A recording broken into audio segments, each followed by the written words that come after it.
Ep.3 of the great big micro pub build. Dom's with me behind the camera.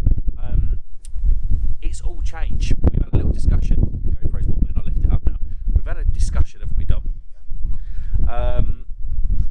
So before, we were going to do a front and back bar. But actually, I don't know if that gives us enough space. So what we're actually going to do is do an L-shaped bar. So it comes down from that side. So yeah, Dom's essentially standing at it now. So it comes down from that side and then across. I think it just gives us more room. We're a bit undecided on the beer cooling situation, so we need as much room as we can if we're going to do that. So that's the big thing for this episode. Really, we've changed the bar layout. I think it's better, isn't it? Yeah, it's going to be better. I think it's just going to give us a lot of space because obviously it's a horse box. It's probably how wide is it going to be? It's probably 1.5 meters by 2.5, if that. No, less than that. I think it's 1.5 by 2.3. So it's not the biggest thing in the world. So we need to make sure we are using this space. So that's the plan. Right, we better get building. And boom, we've been busy boys. Dom's headed home actually. He's got to go back. But do you want to take a look? This is what we've done so far. Boom, there's the L-shaped bar we spoke about. So you come up the ramp as planned. One of us is going to be standing here. We're going to have like till sales machines and that here. Spirits.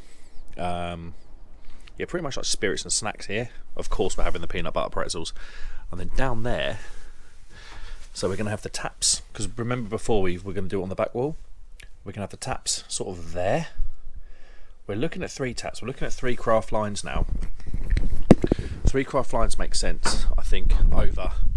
So you only have 1 real ale on. So for people that don't know, the kegs will keep. So because we're not a pub, we're not open every day. We're probably going to be open like every other weekend, or do you know what I mean? Because we're not open all the time, we can't have like huge wastage. So only having 1 real ale on, which is probably going to be like a bitter, probably like a best bitter or something. It's going to limit our wastage rather than having potentially 2 lots of cask, if left unsold, go to waste. I mean, I'll probably drink it, but in terms of the business, yeah, it'll go to waste. So in through the little door. Oh, there we go. And yeah, this is where the magic's going to happen. We're going to build a box section here. That's going to come out like that. And that's what's going to house all the pipes for the craft lines. Underneath, because now we've got the space. This was the problem before. We didn't have a lot of under-counter space. And John will tell you, anyone that runs a bar will tell you, you always need more space than you think you do. I've worked in pubs and bars. I know that for a fact. So instead of having a sort of a small little bar there, we've kind of got the double the width now. Because we were always going to have this bit that was always going to be there, but now we've got double the width. The actual standing space is pretty small. Literally, there's my feet and there's my tool bag. Standing space is probably 1.5 meters by less than a meter, but it's going to be enough for us to work with. The previous plan that we had would have involved like a lot of dead space. And that just isn't good when you're working with such a small place. So yeah, we've sacrificed some standing room, which was a lot of it was dead space anyway, and we've gone for a much more economical setup, I think. We're looking online at the moment at sort of beer dispensing equipment, and I think we are going to go remote. I thought about doing Linda. We did talk about last night off camera, me and Dom. The Linders mean that we can like lift them out and just go and, for instance, if there's like an indoor thing that can't fit a horse box in, we can just like detach all the Linda machines and take it with us and set up there. But I just don't think that's the option. I don't think that's going to be an option for us now with this remote thing, because I think a remote works better for in the horse box, and that's what we really need. But yeah, electrics are in. We're going to go for some nice copper. So my mate George is a plumber. He's going to do some nice sort of copper uplighters, and obviously I'll wire them all in, and then they'll have a nice sort of lamp here. Same for that end. we've drilled the holes in the wall now.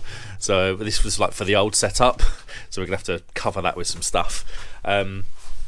Probably a lamp there, and a lamp probably still at that hole. Still quite like that. But yeah, it's all getting on. We've been busy boys. Oh, get out of this place. Yeah, we've been busy boys, but it's really coming together. It's actually starting to look like a bar rather than a horse box now. So that's the sort of vibe from outside. But yeah, I think that as more as time's gone on. Have you ever seen the front of it? I don't think I've ever showed you the front of it. Not that you really need to see much. But yeah, like pretty old school like tow hitch where you have to like drive it along, move that, and then do that for reversing. Like pretty old school. But it's in really good condition. This thing, it's really good condition. It's got 4 brand new tyres on it.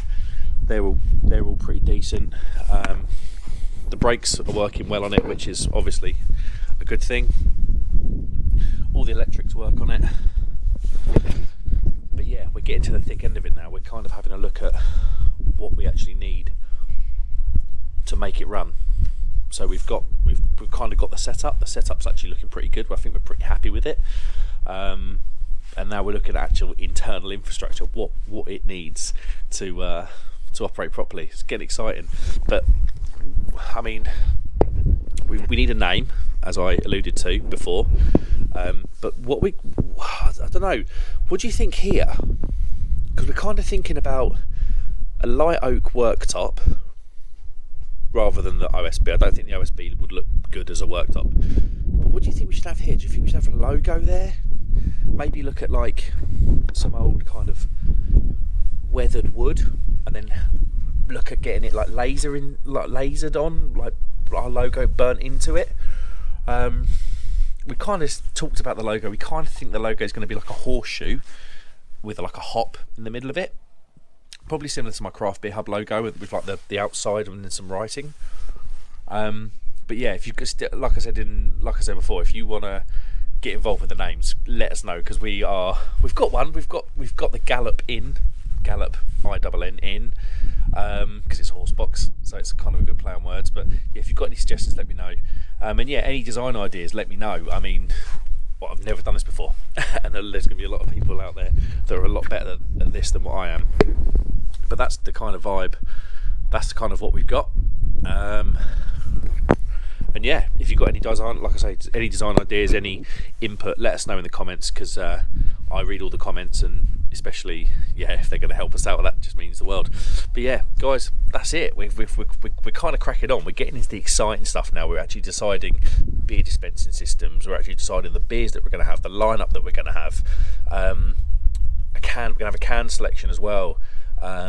Yeah, we're getting into the real fun stuff now. This is kind of clicking on, this project. We've done well this week.